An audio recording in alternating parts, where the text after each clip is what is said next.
New today, consumer sentiment plummeting to one of the lowest levels on record amid a fierce trade war. Retailers are warning of empty shelves reminiscent of the pandemic, with the 145% tariff on nearly all Chinese imports in place. Yesterday, President Trump said he's ready to make a deal with President Xi. Have you spoken to him since the tariffs? When did you last I don't want to comment on that, but I've spoken to him many times. When did that happen and what did you discuss? I'll let you know at the appropriate time. Let's see if we can make a deal. Meantime, major ports like the Port of Los Angeles are seeing a steep drop in imports from China. And joining me now, we have Lori-Ann LaRocco, global supply chain reporter for CNBC Business News. Lori is also the author of the book Trade War, Containers Don't Lie, Navigating the Bluster. Lori, big welcome to you. So when it comes to the prospect of empty store shelves, which products could be hit hardest, and should consumers be worried? I mean, are you seeing a rush to buy certain things right now? We really shouldn't see a rush because we actually have the items in. It's going to hit us in waves, Alex. And this is what we're going to kind of see with the timeline. Starting in June, this is where you're going to start seeing, those items that we love to get really cheap online. Those are the items that are going to get hit first. And those are like the fast fashion, products we might get on Amazon. And the reason why is that smaller businesses, they can't afford to have front loaded, right, all of these items in to beef up their inventory. Then starting in July, this is critical because this is the back to school time, right, where parents are going into the stores to get their kids their school clothes. So you're looking at backpacks, you're looking at notebooks, you're going to be looking at all of these items that some have been brought in, but there has been a major pause when you're looking at the amount of items that have been brought in, and people are just really uncertain, if you will.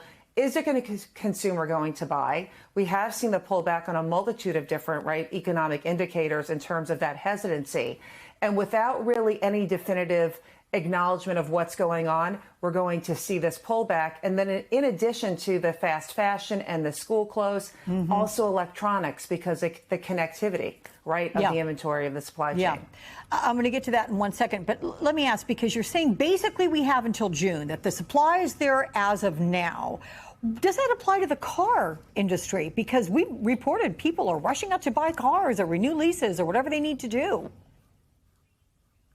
Yeah, it really depends on the item. I mean, when it comes to the autos, Alex, it's those tariffs that have already been slapped. And so people are trying to get in there, right? Let's get that car that's out in the lot now before another one has to come in that will be more expensive. So that's why you're seeing that rush for the bigger ticket items. Okay, so it's about the bottom dollar there. So we learned yesterday that China exempted some U.S.-made microchips from tariffs. Does this indicate that China is backing down on some level? I really don't think so, Alex. I mean, it shows that there's a willingness, right, of the cooperation. But as we have seen with the prior trade war that's still in existence, there is so much rhetoric. And because of this conflicting comments between Trump and the Chinese officials about if a deal is happening, we're going to just continue to be in this push and pause, if you will, of do we make more things? Do we hold off? What do we do? So I'm kind of hesitant to see that this is like a victory, if anything, for Trump. Well, walk us through what is happening at our West Coast ports. I mean, how much of a drop in shipments from Asia are they experiencing? We are seeing a massive, massive drop, Alex. Wow. You are looking at a 44% decrease in vessels year over year coming in. And what's really key here, Alex, are the people that move the containers. You need people to move trade. If you have 40% less containers coming in, that is going to impact the people that are the truckers, the railroads, the warehousing. This is more than just us consuming and us bringing in orders. There's an entire supply chain here that is connected to jobs. And so the longer this goes, Alex, we're going to see some significant impact here in terms of employment. In fact, the Port of Oakland, which is a huge port that relies on both imports and exports. They're very, very balanced. They've got a 50-50 split. They already started warning on Friday about the detriment when it comes to jobs and the exposure with this. As you well know, Lorianne, we have seen this week the CEOs of the nation's top retail stores meeting with President Trump and warning the tariffs could no doubt lead to these shortages. Even if a deal is reached soon, are we in for at least some troubling times ahead? I believe we are. And the reason why is that trade takes time to move, and you also have to order it.